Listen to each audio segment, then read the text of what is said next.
Pemirsa dan jamaah yang dimuliakan Allah Subhanahu wa taala, ada sebuah hadis yang disampaikan Rasulullah sallallahu alaihi wasallam menceritakan hadis atau hadis qudsi dari Allah.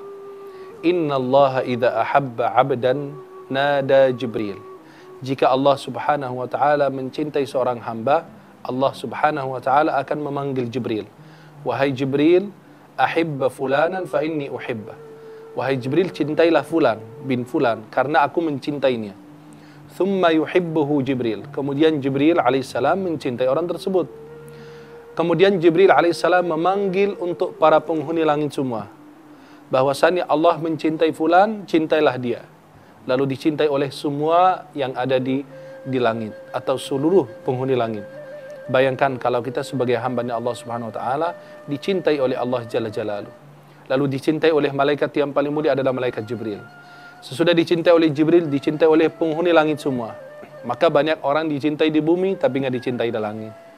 Banyak orang dicintai di langit, tapi nggak dikenal di bumi. Ibu-ibu mau terkenal di bumi apa terkenal di langit? Nah, berarti harus pulang ke langit ya.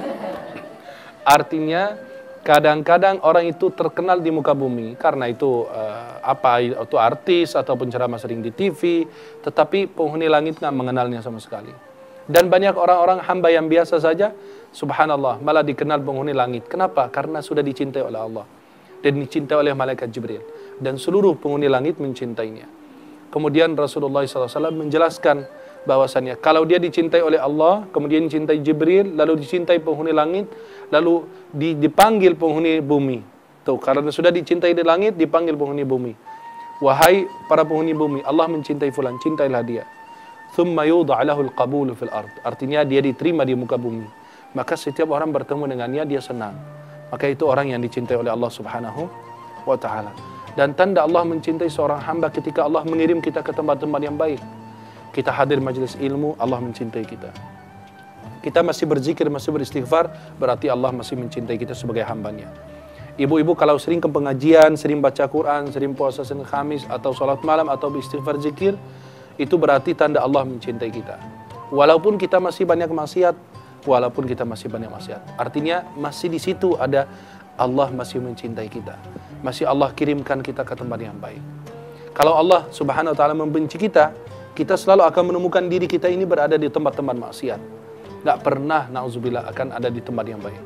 Maka jika Allah mencintai kita, Allah kirimkan kepada kita sahabat kita, teman kita, yang selalu mengingatkan kita kepada Allah, yang selalu mengingatkan kepada kita agama, mengingatkan kita untuk berzikir.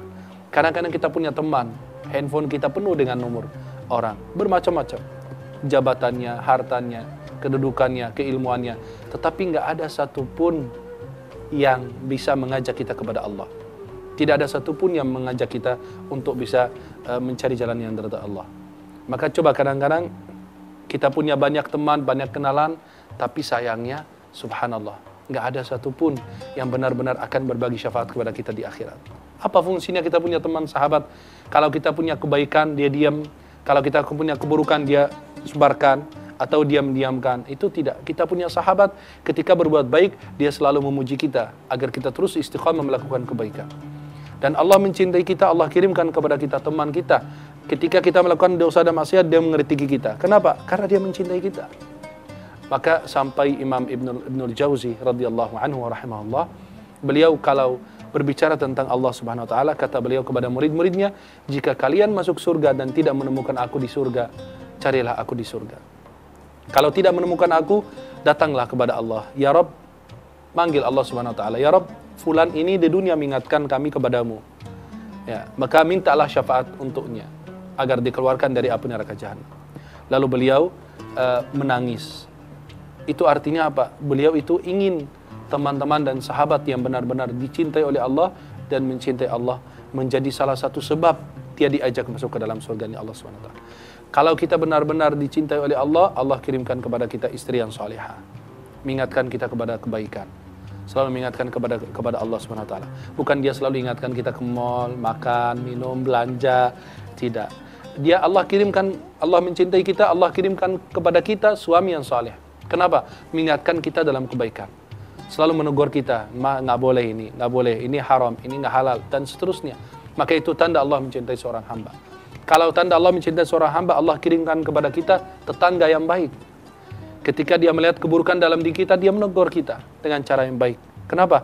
Agar kita benar-benar bisa istiqamah, bisa mendekatkan diri kepada Allah Subhanahu wa taala. Kalau kita benar-benar termasuk hamba yang dicintai Allah Jalla Jalaluhu, Allah kirimkan kepada kita guru yang senantiasa menasihati kita dalam kebaikan. Selalu mengingatkan kita, jangan lakukan ini dan itu. Kenapa? Karena engkau akan melanggar perintah Allah Subhanahu wa taala. Dan kalau Allah mencintai hamba, Allah kirimkan kepada kita orang yang mengingatkan kita kepada Allah walaupun kita tidak pernah bertemu sebelumnya. Banyak sahabat yang dinasihati oleh orang-orang biasa dan mereka benar-benar mengambil pelajaran dari apa yang disampaikan orang tersebut. Padahal itu orang-orang biasa saja, bukan sahabat yang terkenal, bukan sahabat besar. Tidak. Maka jika Allah mencintai hamba, Allah Subhanahu wa taala akan jadikan hamba itu diterima di muka bumi. Semua orang akan mencintainya. Siapapun itu. Sampai ada ulama-ulama kalau di beberapa negara, maaf, saking adem itu ulama, artinya apa? Dia tidak memancing fitnah, dia tidak buat kerusakan, dia tidak menanamkan permusuhan antara penduduk negeri tersebut, maka dicintai bukan hanya orang muslim, orang kafir juga mencintainya. Salah satu ulama di Mesir namanya Syusharawi, itu bukan orang muslim yang mencintai beliau, orang non muslim juga, atau orang-orang kafir ya. Artinya orang-orang yang Nasrani aja masih mencintai beliau. Masih mencintai beliau. Kenapa? Karena beliau termasuk ulama yang adem, ulama yang menyatukan umat. Kita berbeda keyakinan tetapi saling menghargai, saling menghormati. Karena lakum dinukum waliyadin. Maka para jemaah yang dimuliakan Allah dan pemirsa, jika Allah mencintai kita, Allah senantiasa akan mengingatkan kita kepadanya. Apakah melalui pesan, sahabat kita, suami kita, istri kita, tetangga kita, guru kita, siapapun akan berusaha untuk meluruskan diri kita agar senantiasa istiqamah di jalan Allah Subhanahu wa taala. Mudah-mudahan kita termasuk orang yang senantiasa diridhai dan dicintai oleh Allah Subhanahu wa taala.